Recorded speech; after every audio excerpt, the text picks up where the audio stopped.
Hello, Taurus. Welcome to your April 2023 astrology reading. Sorry, I know I'm a little bit late. That's okay. All the big stuff is still yet to happen. So let's go ahead and get started. First and foremost, we are officially in Mercury pre-shadow. Pre-shadow, for those who don't know, is the 2-week period before a retrograde begins. This is the time when Mercury starts to slow down. So we do start to see a lot of the effects of Mercury retrograde during this time. And I do suspect this to be a pretty chaotic Mercury retrograde. It doesn't mean anything bad is going to happen. In fact, actually, for you, Taurus, this is happening in your first house. And I suspect there's going to be a lot going on in terms of how you define yourself, how you see yourself, who you want to be, this whole idealized self-concept. What does that mean for Taurus? Who do you want to become, and what are you all doing all of this for? And that's going to be an important thing to think about because Uranus is going to want to shake everything up.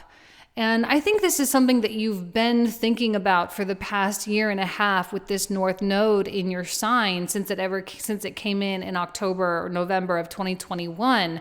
So you've been really ruminating on this. Like, who am I? Who do I want to be? Who am I in context with another person, especially if you're in a relationship? And really trying to grab on to this semblance of who you are. And maybe you've sort of been feeling like you've been coasting or floating in some way, shape, or form, and you've just been kind of going through the motions. Well, this is a time when that kind of stops. And actually, as the nodes move on in July, you're going to feel a lot more like yourself. I think that North Node can be so weird and wonky sometimes. You'll also have Jupiter in your sign next month as well. Next month is going to be great for Taurus.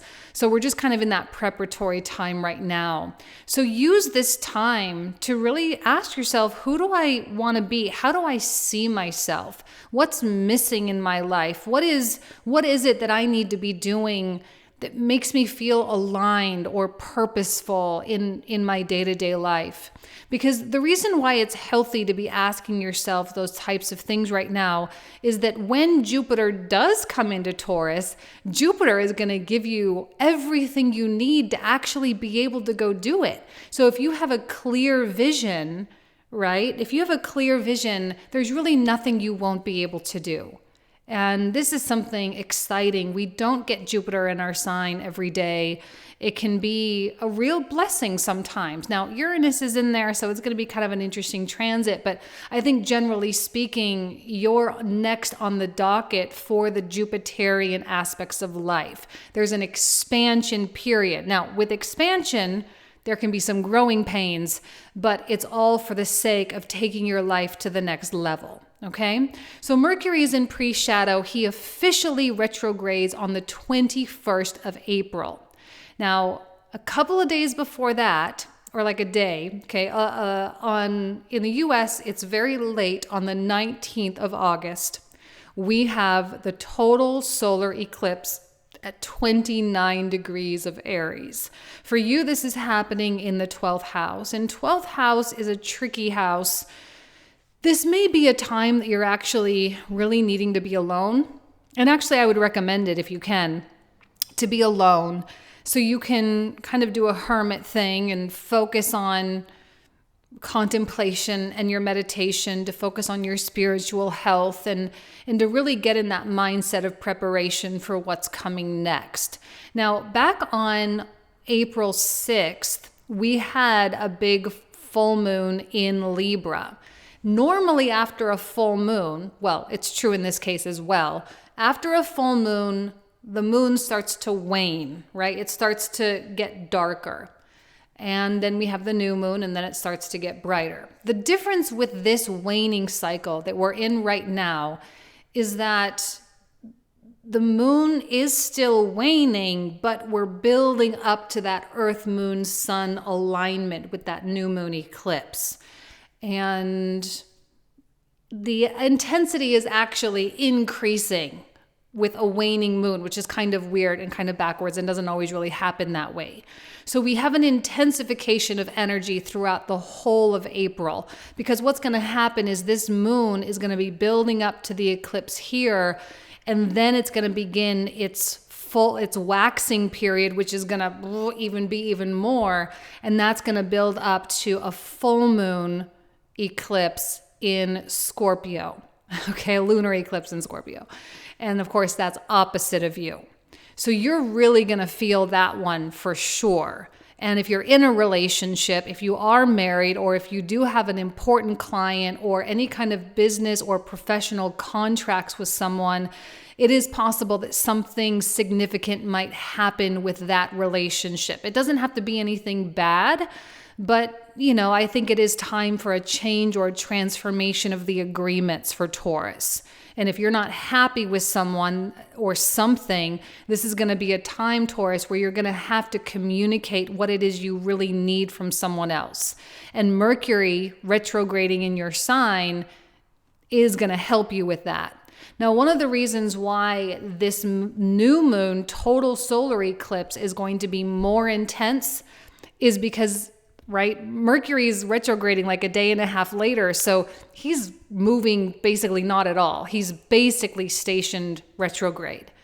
And he's really close to Uranus. So here we have the fastest moving planet in the solar system almost completely stopped. Right next to the planet that creates all sorts of chaos and change and revolution and disruption. Okay? The eclipse on the 19th is going to be a disruptive one. But for you personally, it might be a breakthrough. And there might be certain aspects that of your life that you look at and you say, it's time for me to sacrifice these things. It's time for me to sacrifice this modality or this vice or this habit or this relationship or this place or whatever. Because with an eclipse in the 12th house, there is a lot of loss that happens here, but it doesn't have to be negative. Loss can ultimately be your gain. And if you view it that way, it won't be problematic. Sometimes people are so attached that if there's a loss, it can be devastating. But in this case, it really shouldn't be. What it's doing is it's allowing space for your growth. Because once this node leaves in July, Taurus gets to blossom and Taurus gets to really breathe again. I think this North Node can be problematic. Okay, it really, really can. We also have Venus, your ruling planet, coming into your second house. So there could be some movement with your financials, okay? Venus in the second, of course, she loves to be in the second house. This is a house of money, and she likes to be dealing with those things. But Gemini is the ruler, or rather Mercury being the ruler of Gemini here. He's wanting to kind of move things around and make some revision and, maybe to tear something apart or build something new or whatever the case is. So likely you are going to be placing an emphasis on, shaking things up and applying your skills and talents in some kind of a new way. And as you are redefining your sense of identity with this Mercury retrograde in the first, Venus may say, what's really important to me in this life here? And how can I adjust my self-concept and a sense of who I am to align with the things that I value the most? And it may be that you need to, maybe in the past you had something at the very top of your list. I really value this up here. But now you're I got to move that down a couple notches because now this thing is more important. Okay, maybe you're doing a little shuffling of your priority list. We also have Mars in the third house. Mars, of course, is still in fall, right? He exalts over here in Capricorn. He falls in Cancer. And being in the third house, this is even amplifying the movement component even that much more. This might be very frustrating for Taurus specifically. You're the only one that's going to have Mars in the third house. And so having a Mercury retrograde with a Venus in Mercury-ruled Gemini and Mars in the third house, you may feel a lot of push-pull going on here. On one hand, your mind is ready to go, you're all ramped up and ready to go. And then Mercury retrograde's like, oh, just kidding. We need to stagnate. We need to do this. But all these other things are suggesting, green lights all the way. But for some reason, there's just weirdness. Okay, I would expect weirdness. I would expect some degree of frustration, although it's not insurmountable. You just have to problem solve a little bit, and you may need to collaborate with Mars in the third house, collaborate with other people. We also have Saturn still in the 11th house here, don't forget. And the thing with Saturn in the 11th, it can go to an extreme here, and I've seen it go both ways. Sometimes Saturn in the 11th can be just really like you don't want to deal with people at all. You're tired of it. You don't feel connected with your people. But that's a sign. This is an opportunity for Taurus to upgrade their circle, to upgrade their friend group, to upgrade their professional network. So if you're feeling really disconnected and really hermit mode and feeling like, oh my gosh, I really, really don't want to deal with this, the reason is because you're probably not challenging yourself, so you're not really able to give a lot of passion into it. But the more and more you associate with higher echelon type of people who are doing more than you, who are more intelligent than you, who are more driven than you, or whatever the case is, the more you associate with them, the more motivated you become. And I think it's important to know that with Saturn in the 11th, because you don't want to completely cut yourself off from the world, because if you do that, you delay a lot of your potential success. We have to remember that the 11th house actually supports the 10th house. Your personal network and professional network and the group and affiliations to which you belong support your career. So if you are wanting more, to not forget this. And Mars in the third house is like, go out there and do it. Go out there, connect, talk to people, email people, whatever you got to do, but you have to communicate with people and let them know what it is you're looking for.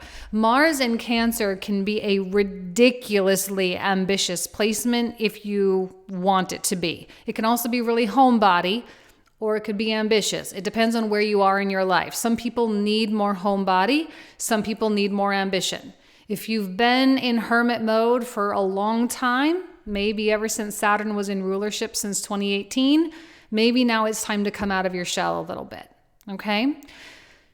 And then finally, we do have Pluto stationing retrograde on May 1st as well. So really, the 19th, the day of the eclipse, that moon is then going to start building with even more intensity. And we have Pluto completely stopped, and we have a Mercury retrograde going on. It is going to be a very strange environment. This is why keeping your head in your own business, at least Mercury is in the first house, so that's really well supported.